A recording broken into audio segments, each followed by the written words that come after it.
Welcome to the What's Hot with Heat briefing. I'm Eugene LeVar, the State Health Department's Chief Heat Officer. Every other week, I will be updating you on the state's heat response under the Governor's Extreme Heat Preparedness Plan.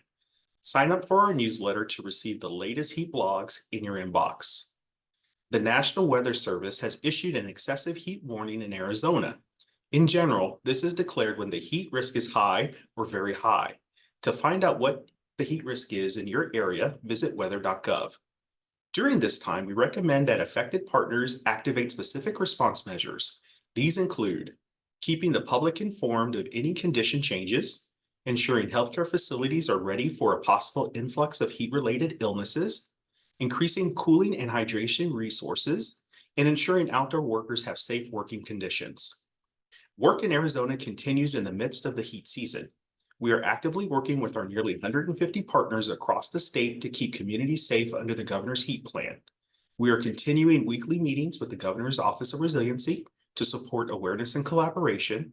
We recently participated in a FEMA Region 9 webinar to listen, share, and collaborate on best practices to prepare at-risk populations impacted by heat. We also know that individuals taking certain medications are at higher risk for heat-related illness. We have partnered with the University of Arizona, Poison Control, Pima County, and others to improve awareness and develop medication and heat-related resources for healthcare providers and the general public. During this time, it's very important that you stay mindful of the signs of heat-related illness, especially when doing outdoor activities. Sadly, recently an elderly gentleman and a child died from heat-related illness while hiking in Arizona in separate incidents. Please don't forget that heat-related illnesses are preventable. That's why it's important to stay mindful this summer, and proper hydration is key. The average adult needs at least 64 ounces of water per day. From there, each person's hydration needs can vary depending on the activity level and other factors. If you're outside, we recommend drinking 8 ounces of water every 20 minutes. Before hitting the trails, always check with the weather forecast. Extreme heat can pose serious risks to your health. It's important to know your limits and not take unnecessary risks. In the history of rescue operations for heat-related illnesses, not once has a victim planned on their fun outdoor adventure turning into an emergency. Our sister state agency, Arizona State Parks and Trails, recommends when temperatures rise above 90 degrees, limiting time outdoors and intensive outdoor activity, and stay well hydrated. In temperatures above 90 degrees, opt for an indoor air-conditioned environment.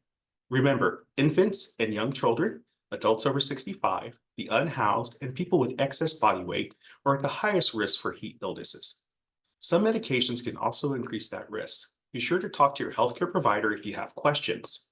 No matter who you are, make sure to watch out for the signs of heat-related illness in yourself and others. Heat exhaustion may include thirst, heat cramps, cool, moist, pale, flushed, or red skin, heavy sweating, headache, nausea or vomiting, dizziness, and exhaustion. Body temperatures will usually be near normal. Heat stroke is life-threatening. Signs may include hot, red, and dry skin, changes in consciousness, rapid, weak pulse, and rapid shallow breathing, and very high body temperature. If you or somebody you know is experiencing this, call 911 immediately. For those of you going on summer road trips, it's important for you to stay mindful too. Ensure your vehicle is ready to beat the heat and reduce the risk of breaking down on a hot day. You can do that by testing your battery, checking your coolant levels, and making sure your AC is working properly. And of course, make sure your car is stocked with at least a first aid kit, jumper cables, safety flares, and water. That's it for this week's What's Hot with Heat vlog. See you in 2 weeks. In the meantime, visit azdhs.gov/heat for all of your heat resources. There you can sign up for heat-related alerts. Remember, stay cool, stay hydrated, stay informed, and be sunwise. Thank you.